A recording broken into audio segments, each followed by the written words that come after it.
¿Cómo estás, mi queridísimo Darío, Rogelio, allá en el estudio, y a todos nuestro auditorio, radioescuchas y televidentes? Que sea un gran viernes.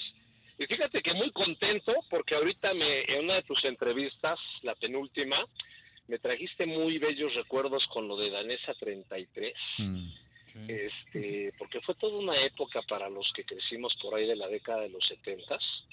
Pero además me acordaba yo de muchas otras marcas que a lo largo de los años han venido desapareciendo, pero que crearon toda una historia. No sé si recuerdes por ahí una de las frases de entre el zapato y el pantalón está el detalle de distinción. Don Eli, ¿no? Por decirlo de alguna manera, exactamente, de unos calcetines. Pero son campañas que generaron mucha historia y es un poquito como antesala de lo que quiero platicar ahorita, porque se ha, como podría decir yo, criminalizado mucho a la actividad publicitaria como la culpable de determinadas acciones o como la culpable de determinados resultados en términos de lo que debiera ser una conciencia o una educación civil o una educación en términos de salud que no corresponde propiamente a la publicidad. ¿Ya a qué me refiero, Darío? Ves que ahorita en los últimos 2 años ha habido un ataque enorme hacia la industria de los snacks o hacia la industria refresquera, porque culpan en términos que algunos de los problemas de salud de la población obedecen a ese tipo de productos. Y además se ha, insisto, acusado a la publicidad como la motivante de que la gente consuma este tipo de productos también. Y yo creo que quien ha llevado a cabo este tipo de campañas o este tipo de enfrentamientos, primero, no alcanza a entender bien cuál es la función de la publicidad o de la industria de la mercadotecnia y de la comunicación, y por el otro lado también el daño que le pueden generar a un sector del que dependen cientos de miles de trabajadores. No vayamos tan lejos. Año con año, Darío, promedio, se reciben de las carreras de mercadotecnia, comunicación, diseño gráfico, creatividad, etcétera, correlacionadas, alrededor de 30,000 estudiantes. ¿Qué va a pasar con todo este mercado si sigue disminuyendo la capacidad de atraer a estos nuevos profesionistas a un mercado que cada vez se está viendo más cercado a determinado tipo de acciones y a determinado tipo de estrategias?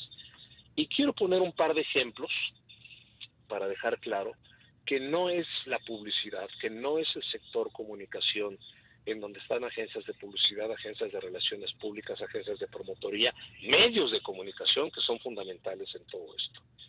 Por ejemplo, Darío, Rogelio, a partir del 2000 se comenzó a regular la publicidad en materia de alcohol y tabaco, ustedes recordarán, para que estos ya no tuvieran publicidad mediática. Y esto se empieza a llevar a cabo a partir del 2003. Bueno, cifras recientes para no irnos tan lejos. En el 2020, la industria del alcohol vendió 30,000 millones de dólares en nuestro país. Para el 2021, ya prácticamente con la publicidad enormemente limitada, vendió 35,000 millones de dólares, es decir, más del 10%. Y las estimaciones para el 2022 suman los 38,000 millones de dólares. Entonces, ¿por qué esta industria o por qué este sector sigue creciendo a pasos agigantados si ya no tiene tantas expresiones publicitarias de comunicación o de imagen?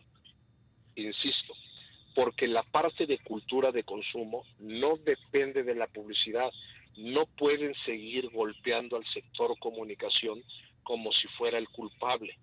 Hay que entender que la publicidad no determina el consumo, determina qué marca tiene preferencia en el consumidor cuando es de primera vez. ¿Por qué? Porque ya la recompra, cuando mucho la tercera, ya obedece a los gustos del consumidor, no de la publicidad. Voy a poner un ejemplo absurdo si lo queremos ver así. Podemos poner 1,000,000 de anuncios para las Chivas del Guadalajara en términos de fútbol en Toluca. Eso no quiere decir que la gente en Toluca va a dejar de irle a los Diablos Rojos para irle a las Chivas. No sé si me explico en el ejemplo. Sí, claro. Entonces, la publicidad en términos concretos identifica entre una marca u otra, más no los valores ahora. La industria refresquera o la industria de los snacks ahorita se ha visto enormemente golpeada, que si ya no pueden poner determinadas características de sus productos, que si ya no pueden manejar animaciones porque esto motiva a que los niños consuman y todo este tipo de acciones, golpeando, insisto, a un sector que nada tiene que ver con esas características de consumo. Y ahorita voy a otro ejemplo más. La industria refresquera en esta guerra ya lleva aproximadamente 3-4 años. Bueno, en el 2019 vendió 220.448 millones de pesos. Para el 2020 saltó en 0.011%, ¿qué quiero decir? Vendió 220.473 millones de pesos. Pero para el 2021 creció en casi un 9%, es decir, cuando se hizo más fuerte la guerra en contra de este sector a nivel publicitario, vendiendo 238.981 millones de pesos. Mientras que la industria de los snacks, en el 2019, vendieron 24.263 millones de dólares. Para el 2020 salta los 25.225 millones de dólares, es decir, casi 4% más, y para 2021 crece en más de un 11% con 28.000 millones de dólares en ventas. Ahora, en concreto, ¿qué quiero decir? No se puede seguir golpeando a un sector que es sumamente importante en lo que es la motivación o el motor de desarrollo comercial que mueve las economías, pensando que fuera el culpable de la concientización o de la educación en términos de consumo que corresponde a dos entidades de manera prioritaria. Una, evidentemente, donde se forjan todos los valores, que es la unidad familiar, y dos, la que le corresponde al mismo gobierno o al mismo Estado en términos de educación. ¿Qué vamos a llegar el día de mañana?